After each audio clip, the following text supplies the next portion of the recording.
어머니, 잠깐만 기다리세요. 금방 올게요. 왜 이런 외진 곳까지. 다시 돌아올게요. 여기서 기다리세요. 한겨울 허벌판, 눈이 내리는 밤에 70대 어머니를 혼자 버리고 떠난 아들. 그런데 놀라운 건 이 어머니가 전혀 당황하지 않았다는 겁니다. 오히려 차가 사라지자마자 외투 안에서 뭔가를 꺼내 들었어요. 그것은 바로 며칠 전부터 준비해둔 녹음기였습니다. 사실 이 어머니는 아들과 며느리의 모든 계획을 알고 있었거든요. 치매 연기까지 하면서 말이에요. 여러분 구독과 따봉 버튼 눌러주세요. 저에게 큰 힘이 됩니다. 종 모양 버튼 눌러주시면 새 영상 먼저 보실 수 있어요. 하지만 진짜 충격적인 건 그 녹음기 안에 담긴 내용이었습니다. 과연 아들과 며느리는 어떤 끔찍한 계획을 세웠을까요? 지금부터 이 놀라운 이야기를 들려드리겠습니다. 안녕하세요. 저는 박정수라고 합니다. 올해 74시고요. 한평생 가족을 위해 살아온 평범한 여자예요. 젊었을 때는 새벽 시장에서 채소를 팔기도 했고 남의 집 가정부로 일하기도 했죠. 그런 제가 지금 이 허벌판에 홀로 서 있어요. 눈발이 하늘에서 조용히 내리고 있었어요. 발끝이 시려울 정도로 차가운 겨울바람이 뺨을 스쳐 지나가고요. 저는 멀어져가는 검은색 차 한 대를 바라보고 있었죠. 그 차 안에는 제 아들이 타고 있어요. 46살이 된 제 아들 말이에요. 금방 올게요. 어머니, 아들이 마지막으로 건넨 말이었어요. 차창을 반쯤 내리고 미안한 듯 웃으면서 한 말이죠. 그런데 그 웃음이 어쩐지 어색했어요. 평소 아들의 웃음과는 달랐거든요. 뭔가 숨기는 것 같은 그런 웃음이었죠. 차가 점점 멀어지고 있었어요. 붉은 미등이 눈 내리는 벌판 너머로 사라져가고요. 저는 발밑에 놓인 낡은 손가방을 멍하니 내려다봤어요. 한때는 장볼 때 들고 다니던 가방이었는데 이제는 모서리가 다해져서 천이 뜯어진 상태였죠. 아들은 저를 여기까지 데려다 주고 갔어요. 잠깐만 기다리세요라고 하면서요. 그런데 이상했어요. 왜 이런 외진 곳까지 와야 하는지 물어봤을 때 아들은 대답을 제대로 하지 않았거든요. 그냥 곧 아시게 될 거예요 라고만 했죠. 사실 저는 알고 있었어요. 아들이 무슨 생각을 하고 있는지 말이에요. 며칠 전부터 이상한 낌새를 눈치챘거든요. 며느리와 아들이 거실에서 작은 소리로 뭔가를 의논하는 모습을 봤어요. 제가 방에서 나오면 갑자기 말을 멈추곤 했죠. 그때부터 저는 치매가 있는 척했어요. 가끔 멍하니 있거나 같은 말을 반복하면서요. 그러면 아들과 며느리가 제 앞에서 더 자유롭게 이야기했거든요. 그들의 계획을 알 수 있었죠. 바람이 더 세게 불어왔어요. 저는 외투깃을 세우며 목을 움츠렸어요. 손이 너무 차가워서 주머니에 넣었죠. 그런데 외투 안쪽 주머니에 손을 넣자 딱딱한 물건이 만져졌어요. 녹음기였어요. 작은 휴대용 녹음기 말이에요. 며칠 전부터 제가 준비해 둔 거였죠. 아들과 며느리의 대화를 몰래 녹음해 둔 게 들어있어요. 그들이 저를 어떻게 할 계획인지 모든 게 담겨 있었거든요. 제 심장이 빠르게 뛰기 시작했어요. 분노보다는 서글픔이 더 컸죠. 한때 그렇게 자랑스럽던 아들이 저를 이렇게 대한다는 게 믿기지 않았어요. 아들이 어렸을 때는 어머니 등에 엎여서 엄마가 세상에서 제일 좋아라고 했던 아이였는데요. 눈이 더 많이 내리기 시작했어요. 하얀 눈송이들이 제 어깨와 머리 위에 쌓이고 있었죠. 발가락도 시려서 감각이 없어질 정도였어요. 그런데 이상하게 마음은 차분했어요. 제가 녹음기를 꺼내 들었어요. 손바닥만 한 크기의 검은색 기계였죠. 이 작은 기계 안에 제 운명을 바꿀 증거가 들어있다고 생각하니까 묘한 기분이었어요. 이제 시작이었어요. 아들과 며느리는 저를 무력한 늙은이라고 생각하겠지만 저는 아직 포기할 생각이 없었거든요. 70이 넘었어도 머리는 맑고 몸도 아직 건강했어요. 무엇보다 제가 평생 쌓아온 경험과 지혜가 있었죠. 저는 녹음기를 다시 주머니에 넣고 주변을 둘러봤어요. 멀리 작은 불빛이 보였어요. 마을이 있다는 뜻이었죠. 저는 손가방을 들고 그 불빛을 향해 걸어가기 시작했어요. 눈을 밟는 소리만 조용히 들리는 고요한 밤이었어요. 이건 끝이 아니라 새로운 시작이었어요. 그 일이 일어나기 몇 시간 전으로 돌아가 볼게요. 그날 아침 8시쯤이었어요. 저는 평소처럼 마루에 앉아서 신문을 읽고 있었죠. 겨울 햇살이 창문 사이로 비쳐 들어오고 있었고요. 그런데 갑자기 아들이 제 방으로 들어왔어요. 어머니, 오늘 날씨가 참 좋네요. 아들의 얼굴이 싱글벙글했어요. 평소보다 표정이 밝았죠. 이상했어요. 요즘 아들은 사업 때문에 스트레스를 많이 받고 있었거든요. 그런데 오늘따라 왜 이렇게 기분이 좋은지 의문이 들었어요. 국밥 한 그릇 먹으러 갑시다. 오랜만에 어머니랑 외식이나 할까요? 아들이 제 어깨를 살짝 두드리며 말했어요. 그런데 그 손길이 어쩐지 어색했죠. 평소 아들은 저와 스킨십을 별로 하지 않았거든요. 특히 요즘에는 더욱 그랬고요. 그래 좋다. 저는 대답했어요. 사실 뭔가 이상하다고 생각했지만 내색하지 않았죠. 아들의 속셈이 뭔지 궁금하기도 했고요. 잠시 후에 며느리가 현관에서 신발을 신고 있었어요. 평소와 다르게 화장을 진하게 하고 있었죠. 며느리는 보통 집에서 간단하게만 화장을 했는데 오늘은 외출용으로 제대로 꾸몄어요. 어머님, 준비 다 되셨어요? 며느리가 저를 보며 웃었어요. 그런데 그 웃음도 평소와 달랐어요. 뭔가 억지로 짓는 것 같은 웃음이었죠. 입꼬리는 올라갔지만 눈은 웃고 있지 않았거든요. 저희는 아들 차에 탔어요. 저는 뒷좌석에 앉고 아들이 운전석에, 며느리가 조수석에 앉았죠. 평소 같으면 며느리가 뒷좌석에 저와 함께 앉곤 했는데 오늘은 앞에 앉더라고요. 차가 출발했어요. 엔진 소리가 조용히 울렸고 창밖으로 익숙한 동네 풍경이 지나갔죠. 그런데 차 안 분위기가 이상했어요. 평소 말이 많던 며느리가 조용했거든요. 보통 며느리는 드라마 이야기나 동네 소식을 자주 했어요. 어제 드라마 봤는데 정말 재밌더라고요. 이런 식으로요. 그런데 오늘은 입을 다물고 앞만 보고 있었어요. 저는 뒷좌석에서 눈을 살짝 감았어요. 잠든 척하면서 귀를 기울였죠.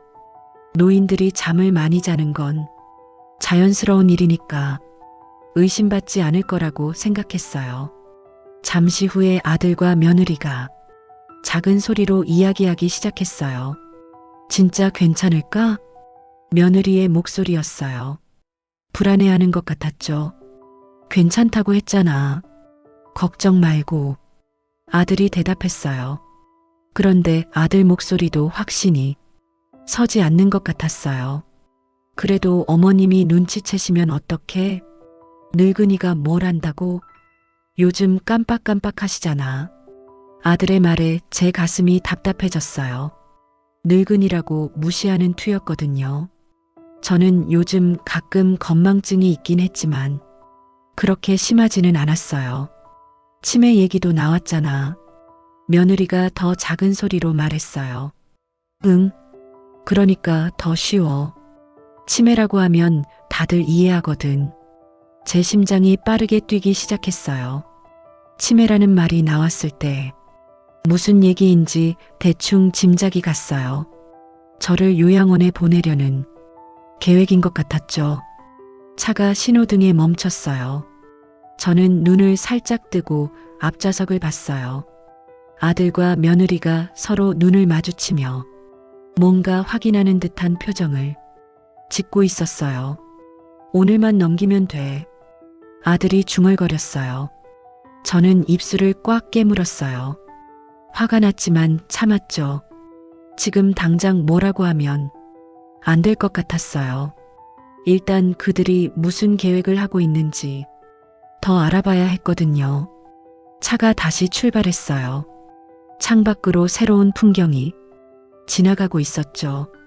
평소 같으면 즐거웠을 외출이었는데 오늘은 전혀 즐겁지 않았어요. 국밥집 말고 다른 데로 갈까? 며느리가 갑자기 말했어요. 왜? 그냥 좀 더 멀리 가면 어떨까 해서. 아들이 고개를 끄덕였어요. 그래, 그것도 좋겠네. 저는 이상했어요. 왜 갑자기 멀리 가자는 건지 이해가 안 갔거든요. 국밥 먹으러 간다고 했으면 동네 국밥집에 가면 될 텐데요. 차가 시내를 벗어나기 시작했어요. 점점 줄어들고 논밭이 보이기 시작했죠. 저는 점점 불안해졌어요. 이런 외진 곳까지 와서 뭘 하려는 건지 궁금했거든요. 그때 아들의 휴대폰이 울렸어요. 누군가에게서 전화가 온 거였죠. 응, 지금 가고 있어. 아들이 전화를 받으며 말했어요. 핸즈프리로 통화하고 있었죠. 시간 맞춰서 갈게. 아들이 전화를 끊었어요. 그리고 며느리와 또 눈을 마주쳤어요. 뭔가 약속이 있는 것 같았죠. 저는 이제 확신했어요. 이들이 저를 어딘가에 버리려고 한다는 걸 말이에요. 그래서 마음속으로 준비를 시작했어요. 어떤 일이 일어날지 모르지만 당황하지 않기로 했죠. 차 안은 다시 조용해졌어요. 엔진 소리와 바퀴가 아스팔트를 굴러가는 소리만 들렸죠. 밖 풍경은 점점 더 외져가고 있었어요. 제가 뒷좌석에서 고개를 돌려 창밖을 봤어요. 멀리 산이 보이고 그 사이로 구불구불한 길이 이어져 있었죠. 이런 곳에서 혼자 남겨지면 정말 위험할 것 같았어요. 아들과 며느리는 계속 조용했어요. 말없이 서로 눈만 주고받을 뿐이었죠. 그 모습을 보니까 정말 제대로 된 계획을 세운 것 같았어요. 즉흥적으로 하는 일이 아니라 미리 준비한 일이라는 뜻이었거든요. 차가 더 깊은 산길로 들어섰어요. 이제는 다른 차도 거의 보이지 않았고요. 나무들만 양쪽으로 쭉 늘어서 있었어요. 제 마음이 점점 무거워졌죠. 차가 좁은 시골길로 접어들기 시작했어요. 양쪽으로 높은 나무들이 빽빽하게 들어서 아스팔트 길도 갈라진 곳이 여기저기 보였죠. 이제 정말 외진 곳으로 들어오고 있다는 걸 실감했어요. 저는 뒷좌석에서 계속 잠든 척 하고 있었어요. 눈을 살짝 감고 고개를 옆으로 기울인 채로. 그런데 귀는 바짝 세우고 아들과 며느리의 대화를 놓치지 않으려고 했죠. 차가 더 깊숙한 곳으로 들어갈수록 두 사람의 목소리가 점점 작아졌어요. 마치 누군가 엿들을까봐 조심하는 것처럼요. 그런데 저는 이미 모든 걸 듣고 있었거든요. 앞좌석에서 두 사람이 속삭이는 소리가 들렸어요.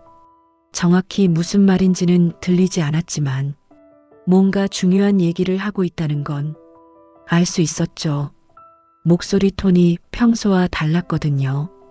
창밖으로는 이제 논밭도 보이지 않고 산과 나무만 끝없이 이어졌어요. 가끔 작은 개울 소리가 들리기도 했고요. 정말 사람이 살지 않는 곳으로 들어가고 있다는 느낌이 들었어요. 그때 며느리가 뒤를 돌아봤어요. 저를 확인하는 거였죠. 저는 숨소리를 고르게 해서 정말 잠든 것처럼 연기했어요. 며느리가 안심하는 듯 다시 앞을 봤어요. 며느리가 뭔가를 준비하는 소리가 들렸어요. 핸드백에서 뭔가를 꺼내는 것 같았어요. 그리고 그 옆에서 작은 물건을 만지작거리는 소리도 났고요. 저는 이때 조심스럽게 외투 안쪽 주머니에 손을 넣었어요. 녹음기가 있는 곳이었죠. 손가락으로 녹음 버튼을 찾아서 살짝 눌렀어요. 작은 진동이 느껴졌어요. 녹음이 시작된 거였죠. 며느리가 물에 가루를 섞는 소리가 들렸어요. 그리고 용기를 흔드는 소리도 났어요. 제 심장이 빠르게 뛰기 시작했지만 표정은 변하지 않으려고 했어요. 이번엔 꼭 도장 찍게 만들어 어머님 정신 완전히 가셨을 때 며느리가 단호하게 말했어요.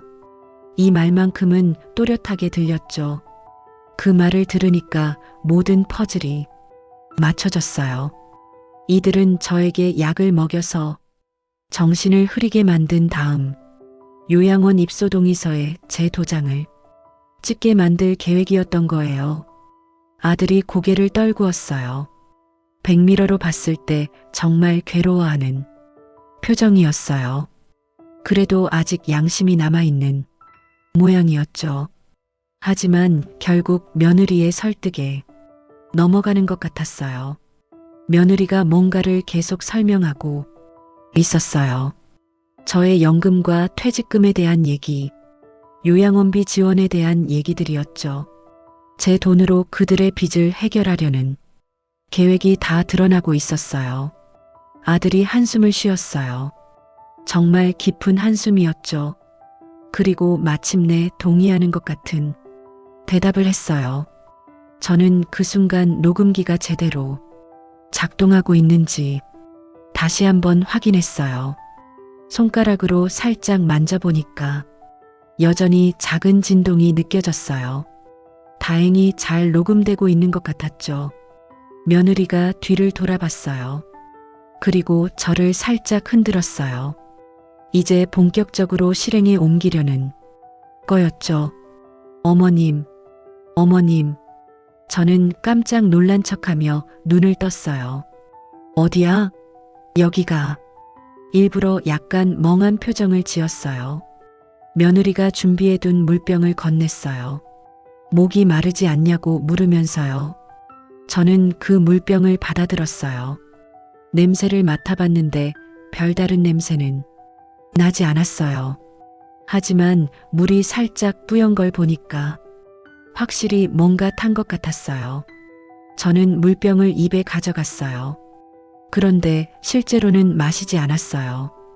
입술만 살짝 적시고 꿀꺽 소리만 냈죠. 그들은 제가 물을 마신 줄 알았어요. 며느리가 더 마시라고 재촉했어요. 저는 몇 번 더 마시는 척했어요. 실제로는 한 모금도 마시지 않았지만요. 며느리와 아들이 서로 만족스럽다는 표정으로 눈을 마주쳤어요. 이제 시간 문제라고 생각하는 것 같았죠. 저는 다시 눈을 감고 잠든 척했어요. 그리고 마음속으로 시간을 세기 시작했어요. 이들이 언제쯤 다음 단계로 넘어갈지 궁금했거든요. 차는 계속 외진 곳으로 향하고 있었어요. 이제 정말 아무도 없는 깊은 산속으로 들어가고 있다는 느낌이 들었죠. 며느리와 아들은 제가 곧 정신을 잃을 거라고 생각하고 있었어요. 하지만 저는 모든 걸 알고 있었고 그들의 대화는 모두 녹음되고 있었어요. 이제 누가 마지막에 웃게 될지는 뻔한 일이었죠. 차가 마침내 멈췄어요. 정말 아무것도 없는 벌판, 한복판이었어요. 바람 소리만 쌩 들리는 그런 곳이었죠. 아들이 차에서 내렸어요. 그리고 제 문을 열었어요. 어머니, 잠깐 나오세요. 저는 멍하니 차에서 내렸어요. 발밑에는 눈이 쌓여 있었고 사방이 정말 허허벌판이었어요. 아들이 제 손가방을 차에서 꺼내서 제 옆에 놓았어요. 그리고는 다시 차에 올라탔어요. 금방 올게요, 어머니. 그게 아들이 한 마지막 말이었어요. 차가 출발했어요. 저는 그 자리에 혼자 남겨졌고요. 눈 내리는 벌판에서 멀어져 가는 미등을 바라보며 저는 외투 안주머니를 다시 한번 움켜쥐었어요. 이제 진짜 게임이 시작되는 거였어요. 차가 사라진 지 한참이 지났어요. 붉은 미등이 완전히 보이지 않게 된 후로도 저는 그 자리에 서 있었죠. 혹시 아들이 마음을 바꿔서 돌아올까 하는 희망 때문이었어요. 하지만 그런 일은 일어나지 않았어요. 눈은 계속 내리고 있었어요. 처음에는 작은 눈송이들이었는데 점점 굵어지더니 이제는 제 어깨를 두껍게 덮을 정도였죠. 발밑에 쌓인 눈도 발목까지 올라와 있었어요. 저는 손가방을 꽉 움켜쥐고 주변을 둘러봤어요. 정말 아무것도 없었어요. 넓은 벌판 저 너머로 희미하게 불빛이 보이긴 했지만 걸어가기엔 너무 멀었죠. 게다가 이 눈 때문에 길을 잃을 수도 있었고요. 바람이 더 세게 불기 시작했어요. 외투를 입고 있었지만 추위가 뼛속까지 파고드는 느낌이었어요. 특히 발가락과 손끝이 시렸죠. 이대로 있다가는 정말 위험할 것 같았어요. 그런데 멀리서 엔진 소리가 들렸어요. 차가 오는 소리였죠. 저는 혹시 아들이 돌아오는 건 아닌지 하는 마음에 그쪽을 바라봤어요. 하지만 헤드라이트 불빛이 점점 가까워지면서 그 차가 아들 차가 아니라는 걸 알 수 있었어요. 큰 트럭이었어요. 화물을 실은 듯한 덩치 큰 트럭이 천천히 다가오고 있었죠. 저는 손을 흔들었어요. 도움을 요청하기 위해서였어요. 트럭이 저 앞에서 멈췄어요. 운전석 문이 열리면서 중년 남자가 내렸어요. 털모자를 쓰고 두꺼운 패딩을 입은 모습이었죠. 할머니 괜찮으세요? 기사가 걱정스럽게 물었어요. 저를 보는 표정이 정말 당황스러워 하는 것 같았어요. 이런 외진 곳에 혼자 서 있는 늙은이를 보면 누구라도 이상하게 생각할 테니까요. 저는 이때 연기를 시작했어요. 정말 치매에 걸린 늙은이처럼 행동하기로 한 거였죠. 나중에 아들과 며느리를 상대할 때 필요할 것 같았거든요. 우리 아들 금방 온다 했는데 저는 어눌하게 중얼거렸어요. 일부러 멍한 표정을 짓고 초점이 맞지 않는 것처럼 연기했죠. 기사가 혀를 찼어요. 이런, 어떻게 이런 곳에 혼자 계시게 되셨어요? 기사가 제 주변을 둘러보며 말했어요. 정말로 이상한 상황이라고 생각하는 것 같았어요. 저는 계속 같은 말을 반복했어요. 치매 환자들이 그렇게 하는 것처럼요. 기사가 저를 자세히 봤어요. 제 외투에 쌓인 눈을 보고, 손에 든 낡은 가방을 보고, 그리고 제 표정을 봤어요. 뭔가 심각한 상황이라는 걸 느낀 것 같았죠. 할머니 일단 차에 타세요. 너무 추워요. 기사가 제 팔을 살짝 잡으며 말했어요. 저는 그 손에 이끌려 트럭에 올라탔어요. 조수석이 따뜻했어요.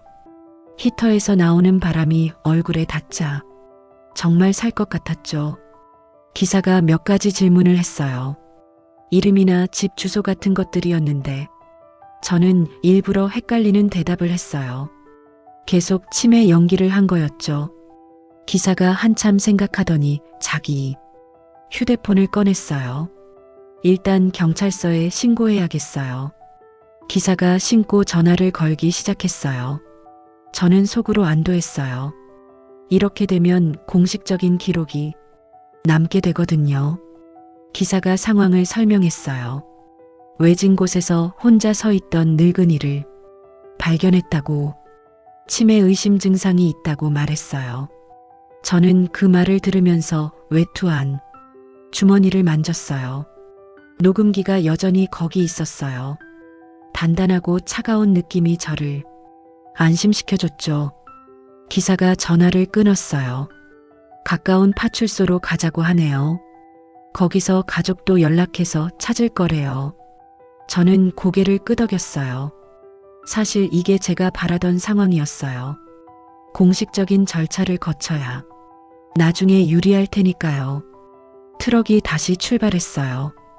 따뜻한 차 안에서 저는 조금씩 체온을 회복했어요. 하지만 마음은 여전히 무거웠어요. 제 아들이 저를 저런 곳에 버렸다는 사실이 믿기지 않았거든요. 기사가 가끔 저를 걱정스럽게 쳐다봤어요. 정말 착한 사람인 것 같았어요. 이런 상황에서 모르는 늙은이를 도와주는 거니까요. 기사가 또 몇 가지 물어봤지만 저는 계속 연기를 했어요. 정말 기억이 나지 않는 것처럼요. 기사가 한숨을 쉬었어요. 이런 일이 요즘 많다는 듯한 표정이었어요. 창밖으로 불빛들이 보이기 시작했어요. 마을에 가까워지고 있다는 뜻이었죠. 저는 마음속으로 다음 계획을 세우기 시작했어요. 파출소에서는 가족들에게 연락을 할 거예요. 아들과 며느리가 올 테고 그들은 제가 치매 증상을 보인다고 말할 거예요. 하지만 저는 준비가 되어 있어요. 녹음기 안에는 그들의 모든 계획이 들어 있어요. 약물을 먹이려 했던 것, 요양원에 보내려 했던 것, 제 재산을 노렸던 것, 모든 게 증거로 남아 있거든요. 트럭이 파출소 앞에 도착했어요.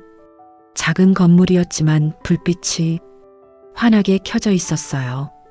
기사가 저를 부축해서 안으로 들어갔어요. 경찰관이 저희를 맞았어요. 젊은 경찰관이었는데 상황을 듣고 바로 조치를 취했어요. 저는 여전히 멍한 표정을 유지했어요. 하지만 마음속으로는 아들과 며느리가 어떤 반응을 보일지 기대하고 있었어요. 이제 진짜 게임이 시작되는 거였어요.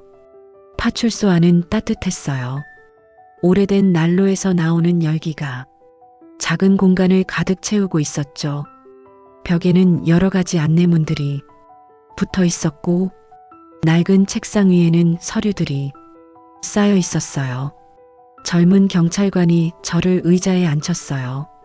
플라스틱 의자였는데 생각보다 편했죠. 저는 여전히 멍한 표정을 유지하며 허공을 바라봤어요. 가끔 고개를 살짝 흔들어서 정말 정신이 나간 것처럼 연기했어요. 경찰관이 트럭 기사와 이야기를 나누고 있었어요. 어디서 발견했는지, 어떤 상태였는지에 대한 얘기들이었죠. 저는 그 대화를 들으면서도 표정은 변하지 않았어요. 잠시 후 다른 직원이 따뜻한 차 한 잔을 가져왔어요. 종이컵에 담긴 보리차였죠. 김이 모락모락 올라오고 있었어요. 저는 양손으로 컵을 받아들었어요. 떨리는 손으로 받는 척했죠. 실제로는 전혀 떨리지 않았지만요. 차를 한 모금 마셨어요. 따뜻한 차가 목으로 넘어가면서 몸이 조금씩 녹는 느낌이었어요. 하지만 표정은 여전히 무표정하게 유지했어요. 경찰관이 저에게 몇 가지 질문을 했어요. 이름이나 주소 같은 기본적인 것들이었는데 저는 일부러 헷갈리는 대답을 했어요. 그러다가 경찰관이 잠깐 자리를 비웠어요. 다른 직원과 뭔가 상의를 하러 간 것 같았어요. 트럭 기사도 화장실을 간다고 나갔고요. 저는 혼자 남게 됐어요. 이때를 기다리고 있었거든요. 조심스럽게 주변을 둘러봤어요. 아무도 저를 보고 있지 않았어요. 저는 외투 깊숙한 곳에서 작은 휴대폰을 꺼냈어요. 아들이 모르게 몇 달 전에 준비해둔 예비폰이었어요. 이런 상황을 대비해서 사둔 거였죠. 오래된 폰이라 기능은 별로 없었지만 전화는 할 수 있었어요. 번호를 눌렀어요. 외우고 있던 번호였죠. 고향 친구 박순희의 전화번호였어요. 띠리링 소리가 몇 번 울렸어요. 그러다가 익숙한 목소리가 들렸어요. 박순희. 저는 작은 소리로 말했어요. 친구가 제 목소리를 알아봤나 봐요. 바로 대답했거든요. 하지만 뭔가 놀란 것 같은 목소리였어요. 장롱 밑에 봉투 그거 챙겨 넣어라. 곧 놈들이 닥칠 거다. 저는 짧게 말했어요. 길게 얘기할 시간이 없었거든요. 친구는 말이 없었어요. 하지만 제 말을 이해한 것 같았어요. 오랜 친구라 말하지 않아도 통하는 게 있었거든요. 전화를 끊었어요. 그리고 재빨리 폰을 다시 외투 안에 숨겼어요. 바로 그때 경찰관이 돌아왔어요. 저는 다시 멍한 표정을 지으며 차를 마시고 있었어요. 경찰관이 제 신분증에서 주소를 확인해서 동사무소에 문의한 모양이었어요. 거기서 아들 연락처를 알아낸 것 같았어요. 저는 고개를 끄덕였어요. 하지만 여전히 무표정한 얼굴이었어요. 속으로는 계산을 하고 있었어요. 아들과 며느리가 오면 어떤 반응을 보일까 궁금했거든요. 분명 제가 치매 증상을 보인다고 말할 거예요. 그리고 요양원에 보내야 한다고 주장할 테고요. 하지만 저는 모든 걸 알고 있었어요. 그들의 계획도 속셈도 다 알고 있었죠. 녹음기에는 결정적인 증거가 들어있고 친구 박순희는 또 다른 증거를 준비해 놨고요. 이제 마지막 판이 시작되는 거였어요. 저는 계속 연기를 할 거예요. 그들이 완전히 긴장을 풀고 본색을 드러낼 때까지요. 경찰관이 다시 전화를 걸었어요. 아들에게 연락하는 모양이었어요. 저는 차를 마시면서 창밖을 봤어요. 눈이 그쳤어요. 하지만 바람은 여전히 세게 불고 있었죠. 곧 아들과 며느리가 올 거예요. 그들은 제가 정말 치매에 걸렸다고 생각할 거예요. 하지만 그게 그들의 마지막 실수가 될 거예요. 아들과 며느리가 파출소에 도착한 건 밤 9시가 넘어서였어요. 저는 여전히 멍한 표정으로 의자에 앉아 있었죠. 경찰관이 설명하는 소리가 들렸어요. 외진 곳에서 발견됐다는 것, 기억을 잘 못한다는 것들이었어요. 어머니 괜찮으세요? 아들이 저에게 다가와 손을 잡았어요. 목소리에 걱정이 섞여 있었지만 연기라는 걸 알 수 있었죠. 눈빛이 예전과 달랐거든요. 재훈아 어디 갔었니? 배고파. 저는 일부러 어눌하게 말했어요. 그리고 아들의 손을 꼭 잡았죠. 며느리가 뒤에서 저를 바라보고 있었어요. 차가운 눈빛이었어요. 마치 자기들 계획이 성공한 것 같다는 표정이었죠. 경찰관이 상황을 자세히 설명해 줬어요. 어디서 발견됐는지, 어떤 상태였는지 말이에요. 아들은 고개를 끄덕이며 들었어요. 요즘 정신이 오락가락하셔서 아들이 경찰관에게 말했어요. 경찰관이 치매 검사에 대해 물었지만 아들은 곧 병원에 모시고 가려고 했다고 대답했어요.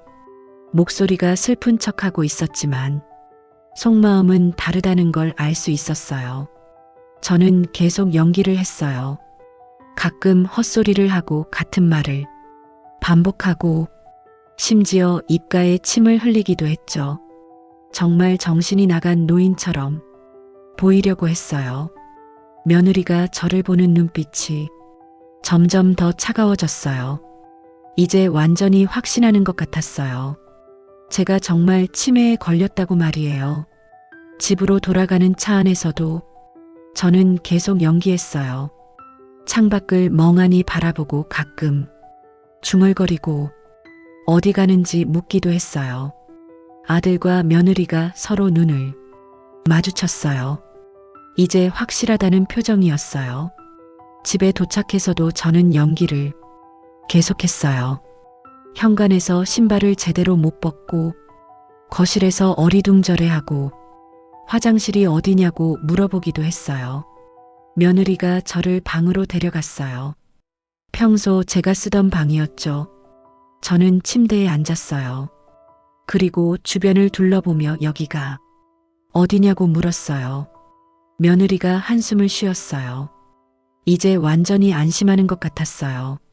저는 옷을 갈아입는다고 하면서 며느리를 나가게 했어요. 혼자 있을 때 잠깐 진짜 표정을 지었어요. 정말 힘든 연기였거든요. 외투 안주머니에서 녹음기를 꺼냈어요. 아직 잘 작동하고 있었어요. 배터리도 충분했고요. 이걸 다시 잠옷 안쪽에 숨겼어요. 잠시 후 며느리가 들어왔어요. 어머님, 약 드세요. 손에 알약을 들고 있었어요. 수면제인 것 같았어요. 저는 그 약을 받아서 입에 놓는 척 했어요. 실제로는 혀 밑에 숨겼다가 나중에 뱉었지만요. 물을 마시며 삼킨 것처럼 연기했어요.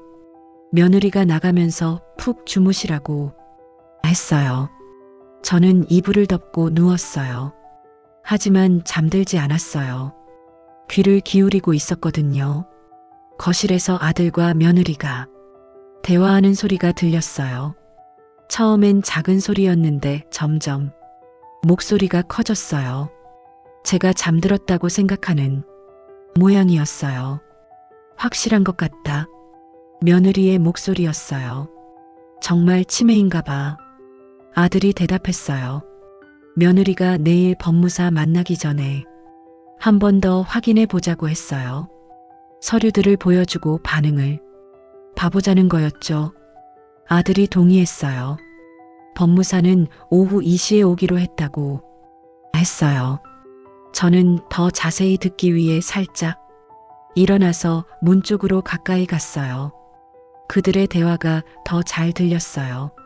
며느리가 요양원 얘기를 했어요. 서류만 처리되면 바로 들어가게 할 거라고요. 아들이 집 경매 날짜가 얼마 안 남았다고 말했어요. 빨리 해야 한다고요. 연금이랑 퇴직금으로 당장 급한 건 해결할 수 있을 거라고 했어요. 저는 모든 대화를 놓치지 않고 들었어요. 그리고 마음속으로 계획을 다시 한번 정리했어요. 내일이면 모든 게 끝날 거예요. 그들이 생각하는 것과는 정반대 방향으로 말이에요. 거실에서 대화가 끝나고 조용해졌어요. 아들과 며느리가 각자 방으로 간 것 같았어요. 저는 다시 침대로 돌아와서 누웠어요. 하지만 잠이 올 리가 없었어요. 내일을 생각하니까 가슴이 두근거렸거든요. 이불 안에 숨겨둔 녹음기를 다시 한번 확인했어요. 그리고 친구 박순이가 잘 준비해 뒀을지 생각해 봤어요. 모든 준비는 끝났어요. 이제 내일만 기다리면 되는 거였어요. 창밖으로 달빛이 들어오고 있었어요. 고요한 밤이었지만 저는 전혀 고요하지 않았어요. 마음이 복잡했거든요. 한편으론 아들이 저를 이렇게 대한다는 게 서럽지만 다른 한편으론 그들이 내일 어떤 표정을 지을지 궁금하기도 했죠. 저는 눈을 감았어요. 내일을 위해 체력을 비축해야 했거든요. 마지막 한 판이 기다리고 있었으니까요. 그날 오전부터 며느리는 분주했어요. 집안을 이곳저곳 치우고 거실 테이블을 정리하고 심지어 꽃까지 사와서 화병에 꽂았어요. 마치 중요한 손님이라도 오는 것처럼요. 저는 여전히 멍한 표정으로 소파에 앉아 있었어요.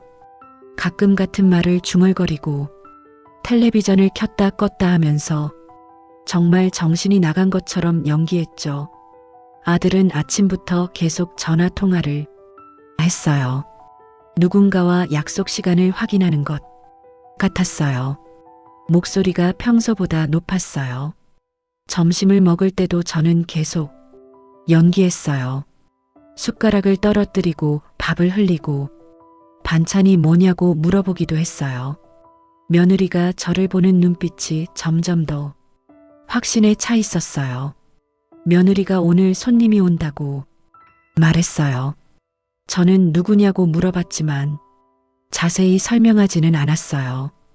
오후 1시쯤 되자 아들과 며느리가 서류들을 꺼내기 시작했어요. 여러 종류의 서류가 있었어요. 요양원 관련 서류들과 재산 관련 서류들이었죠. 저는 그 서류들을 멍하게 바라봤어요.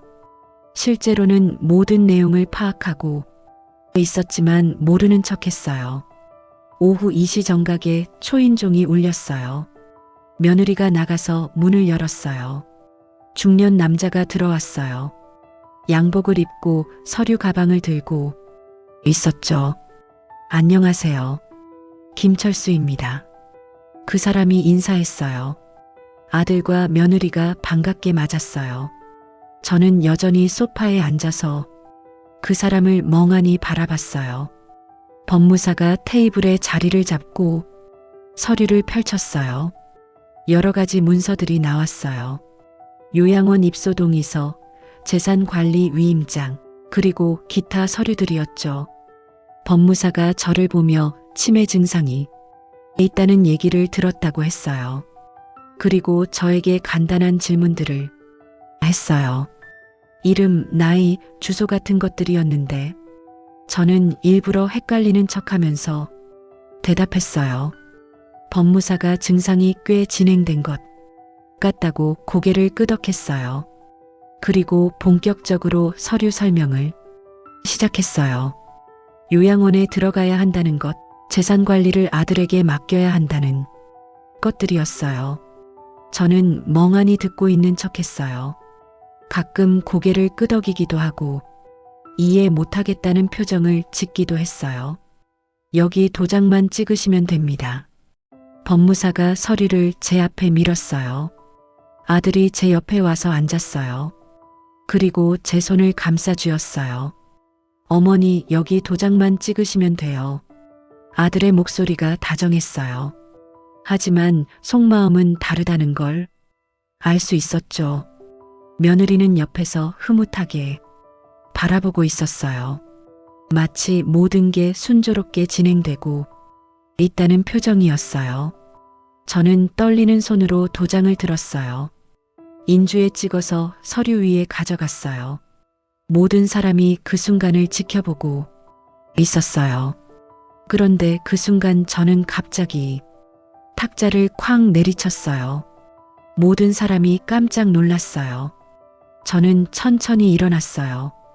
그리고 멍한 표정을 벗어던졌어요. 이제 진짜 제 모습을 보여줄 때였거든요. 이 도장은 가짜야.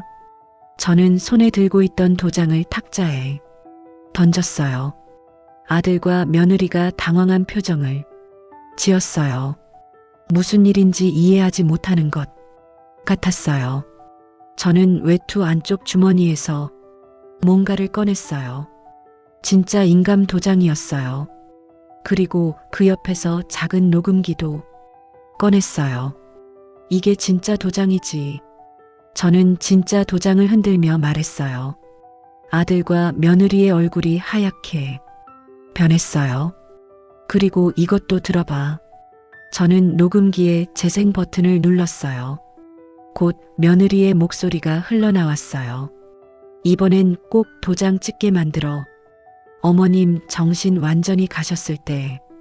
그 다음엔 아들의 목소리였어요.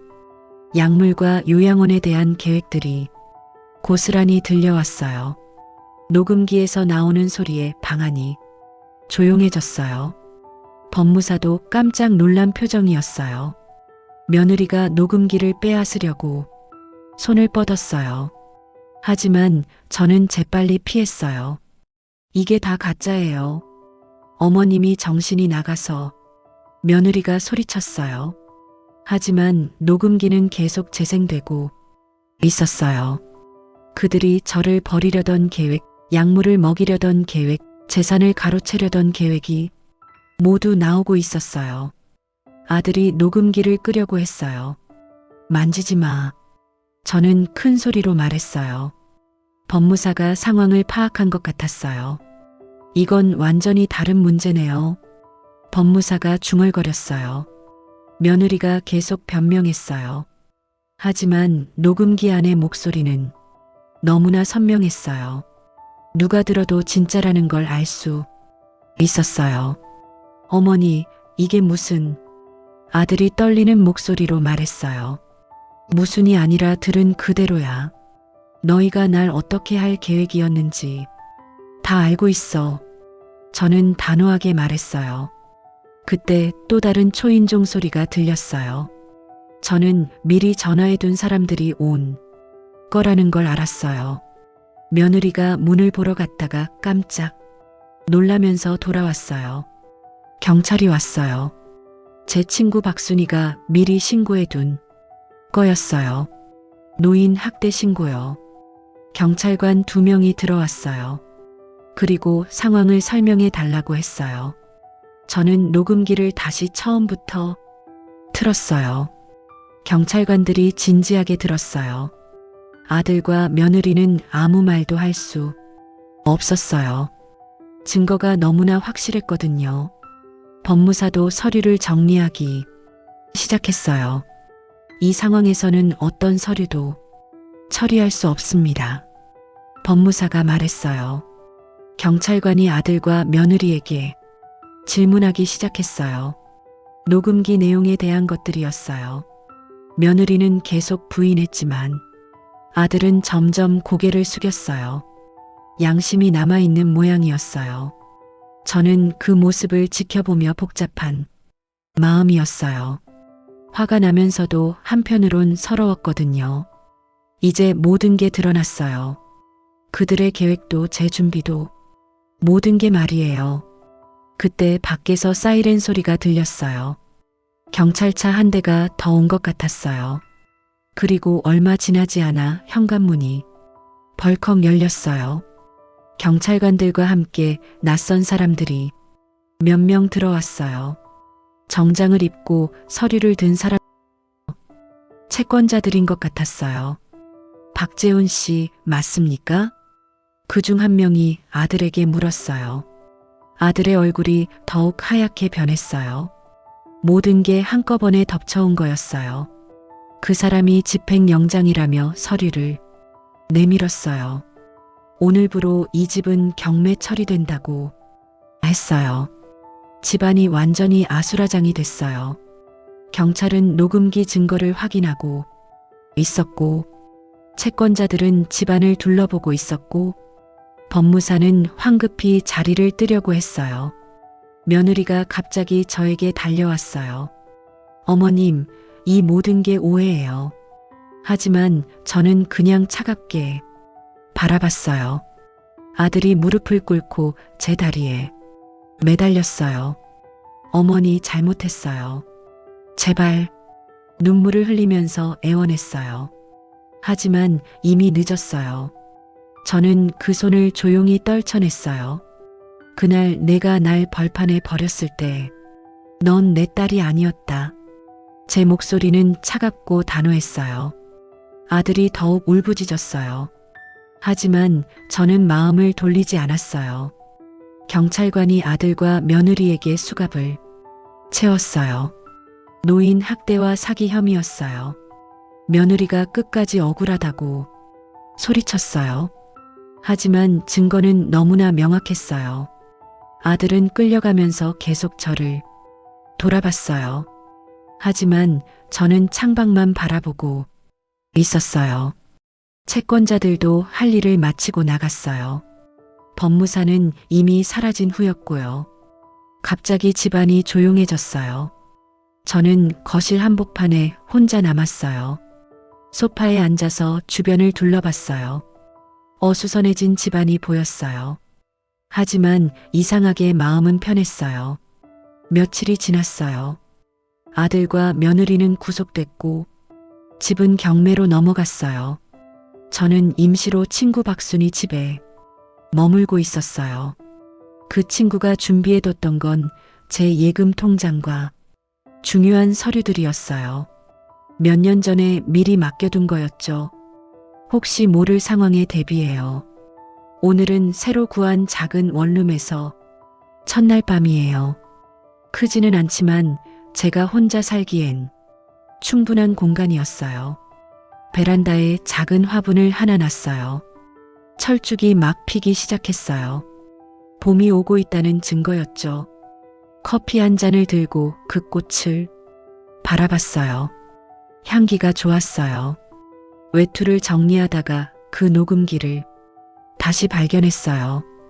이제 필요 없는 물건이지만 버리지는 못하겠어요. 제 인생을 바꾼 작은 기계니까요. 사실 그 안에 들어있던 건 단순한 음성 파일이 아니었어요. 제 목소리, 제 권리, 제 판단이 들어있었던 거예요. 그동안 잃어버렸던 것들이요. 휴대폰이 울렸어요. 친구 박순이에게서 온 전화였어요. 정수야, 괜찮아? 응, 좋아. 정말로 좋았어요. 오랜만에 진짜 제 자신으로 살고 있는 기분이었거든요. 내일 시장 구경이나 갈래? 좋지. 전화를 끊고 다시 철쭉을 봤어요. 작지만 곱게 핀 꽃잎이 아름다웠어요. 이른이 넘어서 새로 시작하는 인생이었어요. 늦었다고 생각할 수도 있지만 저는 그렇게 생각하지 않았어요. 진짜 인생은 지금부터 시작이니까요. 아무도 저를 속이지 못하고 아무도 저를 무시하지 못하는 그런 인생 말이에요. 창밖으로 따뜻한 봄바람이 불어왔어요.